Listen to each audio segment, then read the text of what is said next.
See, that's the key. It's okay to assume things, but be willing to look at the evidence and jump on the other side accordingly. Well, Jesse, what about the orange man? Shut up. Shut up.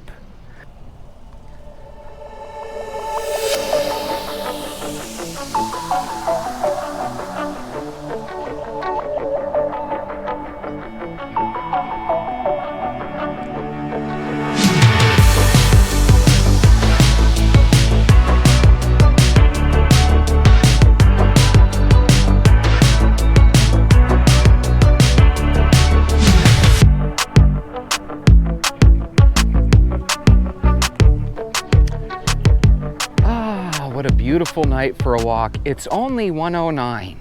If it's less than 109 where you're at, there is no excuse. Put your shoes on. Let's go for a walk immediately. Guys, I want you to remember the name Darrell Bowers. Darrell Bowers is a general manager of a Southeast Memphis Wendy's.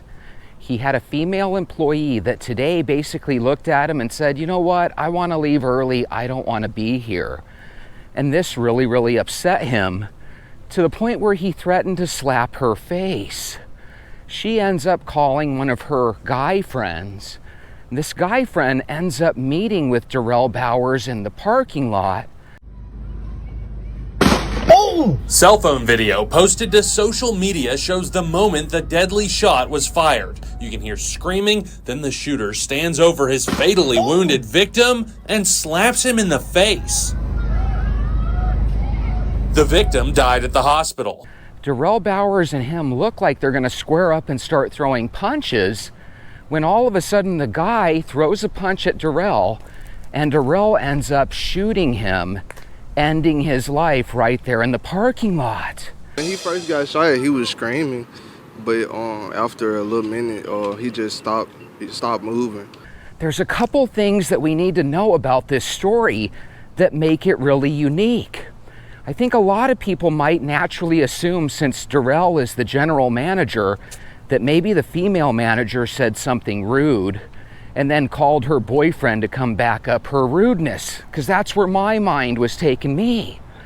But when I looked at the footage further, what I see is the manager meeting the guy in the parking lot, and then the manager looks like he feints a blow, like you're gonna hit somebody but you hold back. When he pretends like he's going to throw a punch, it looks like Darrell fakes a punch, and that fake punch leads the guy he's fighting to counter with a punch of his own. At this point, you'll notice that Darrell moves to the side, and then instead of countering with another punch of his own, he shoots the guy. Now imagine this. The guy screams, he's losing his life, and then Darrell stands over him and slaps him in the face. Our camera was rolling while Bowers was walked through the parking lot in cuffs. That's honestly my first time seeing somebody get shot, so it's pretty shaking. So we know what Darrell's story is going to be. His story is going to be self-defense, and here was a female employee that was probably acting rude and ultimately tried sicking her boyfriend on this guy, which, by the way, I'm sure that happens hundreds of times every single day in every state around this country, right? Where a girl tries sicking her husband or boyfriend on somebody that she's fighting with, right? Something's fishy about this story. I think Darrell Bowers was actually trying to unalive this guy, and I would love to know your guys' thoughts on it. Wendy's came out with a statement. Wendy's has zero tolerance for weapons at their stores. Wendy's also wants everyone to know that the Big Dave's Classic Single is actually better than the McDonald's Quarter Pounder or Big Mac. Just a rumor, but wanted you guys to know that. I love Wendy's, do you? Holy moly, give me that square patty with a nice orange high C. Oh my God, have you guys ever had the orange with a drop of vanilla high C? Oh my God. That orange vanilla has me smitten. That is my favorite high C flavor of all time. In the 90s, if somebody went nuts, we would describe it as going postal. because it didn't seem to happen often, but when it did, you knew what going postal was all about. Nowadays, they need to change that to, I'm just going to the fast food restaurant. That was one of the comments that I read. I don't know if I put it word for word, but when I read it, it really made a lot of sense to me, because I don't think we consider post office workers crazy like we used to. I think it's the fast food workers.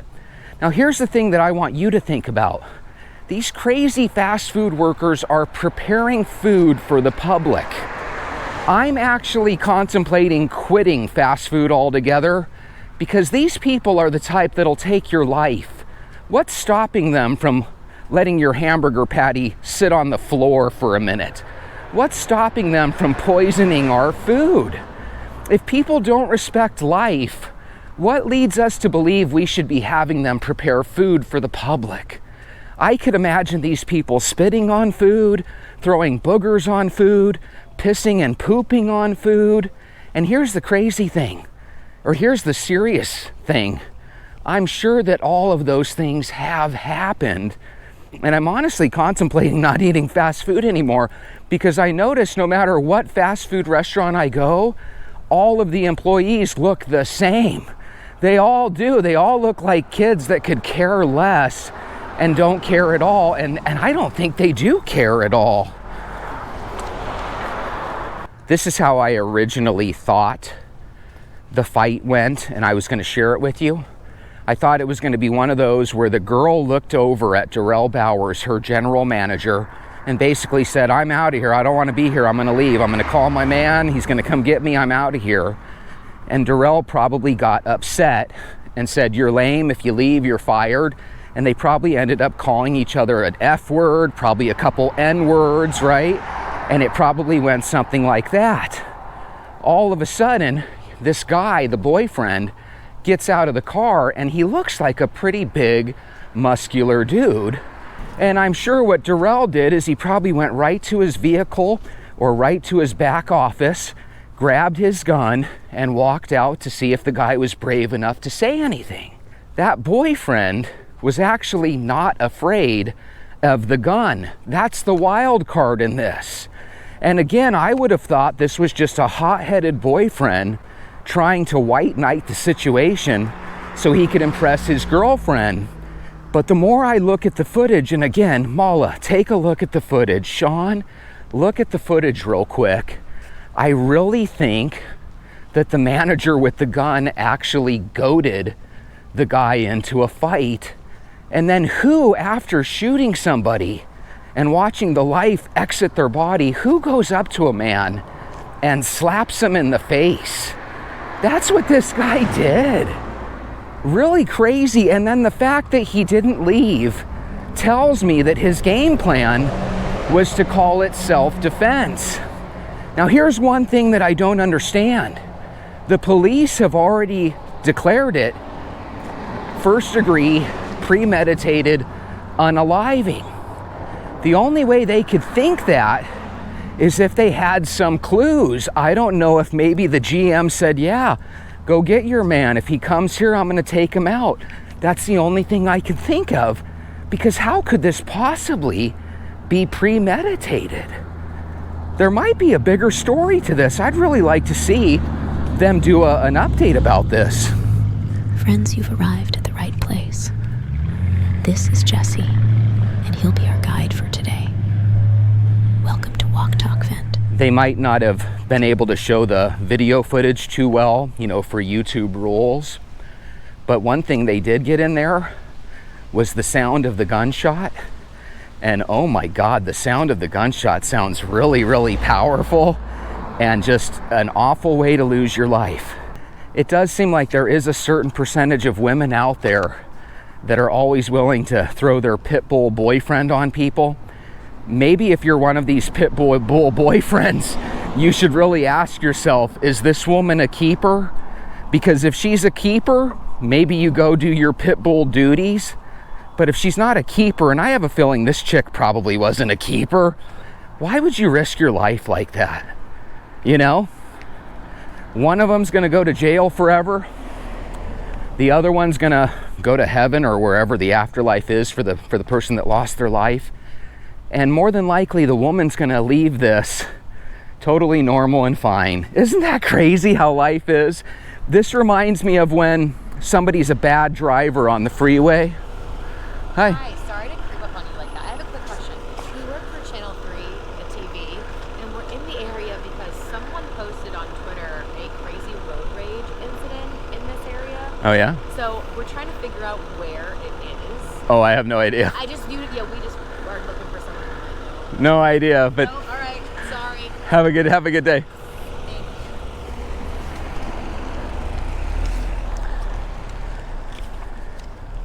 All right, so there's the Channel 3 news stopping your boy to ask me about a road rage incident.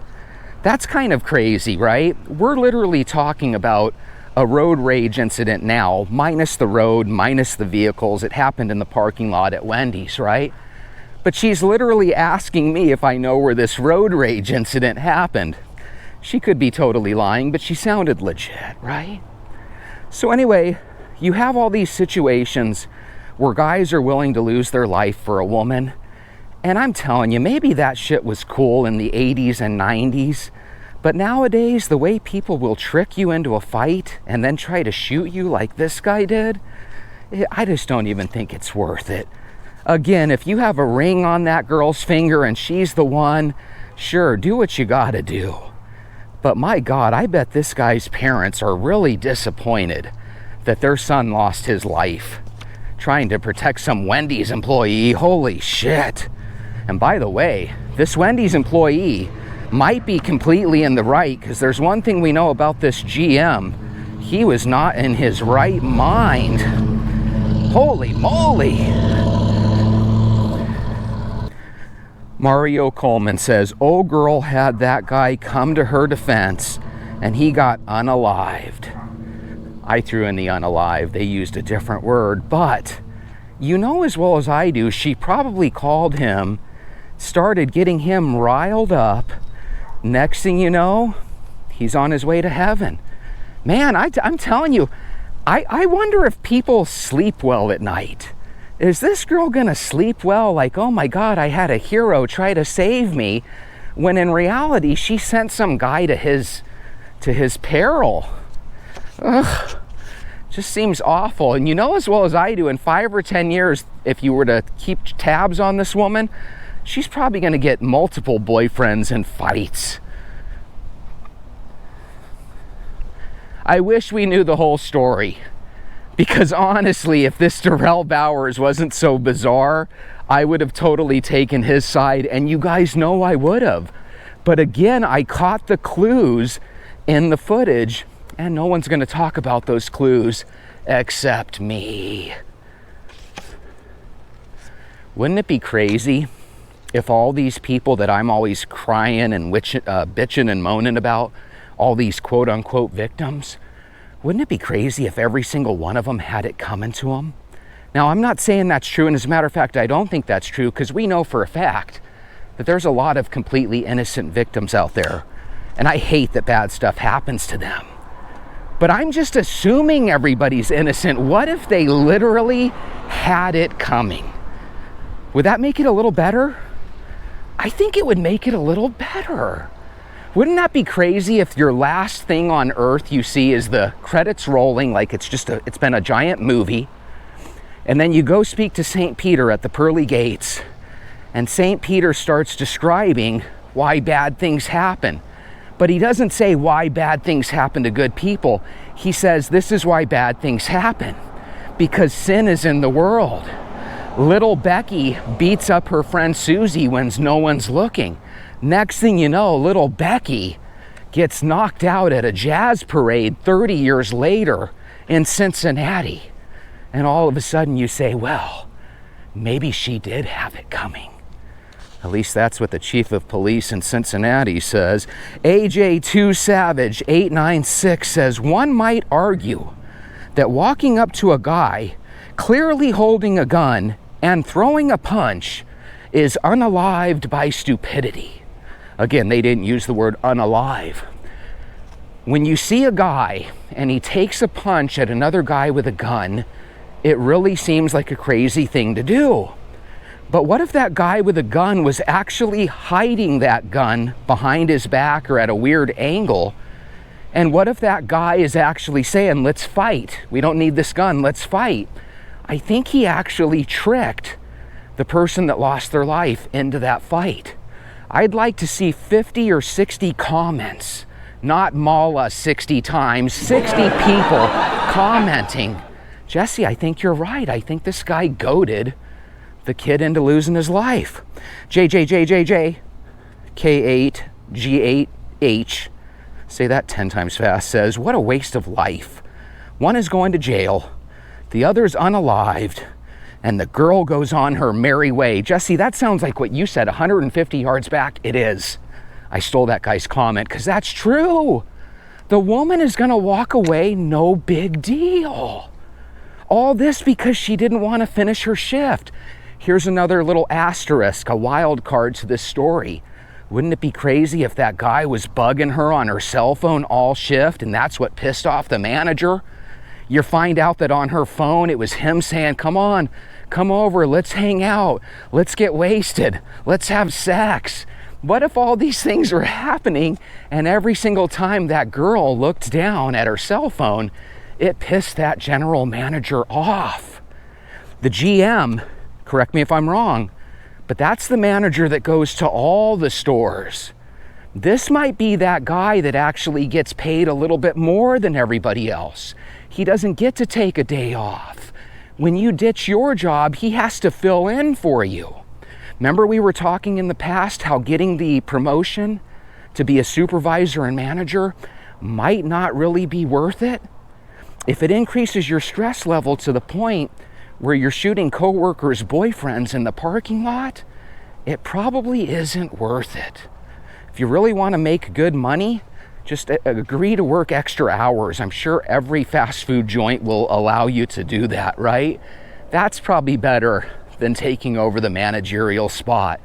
You know, another thing people don't really ever talk about is in these restaurants when people do go crazy, it's the manager's job to kind of defuse that bomb. So every time you see all these people going nuts, there's a manager there that's got to step in. Not a fun job at all. And I don't really blame him for carrying a gun. What I do blame is that he had a little seed of evil, and that'll take advantage of having a gun all the time. Polyaha 808 says he didn't want his worker to leave early, and now both of them are leaving early. Polly, it's weird how that works. He was stressed and underpaid and couldn't leave. She was allowed to leave, but because he's the manager, he has to stay. That's what happened. You have that happen to you 5, 10, 15 times in a row. That shit gets irritating. I have that same scenario. I tell you guys this all the time. I'll have somebody and they agree to a job, and then somebody else calls them and offers them not thousands of dollars more, but 50 cents more an hour. And next thing I know, they've ghosted me and they want nothing to do with my job. It's frustrating as hell. At the Red Horseman 66 says, stop volunteering to unalive for 304s. 304, if you look at it on the phone, it spells out hoe, right? Or actually it looks like hoe if you look at it upside down on a digital screen. So it says, stop volunteering to unalive yourself for these hoes that manifest hell on earth. He died trying to defend the honor of someone who had no honor, or so it appears. What if we find out that she was actually a gentle, meek, wonderful person, and she just knew that her general manager was a weirdo? What if we find out that that general manager was actually hitting on her and doing very inappropriate things to her? Then all of a sudden the story changes, especially when you consider that there's something off about this manager. See, that's the key.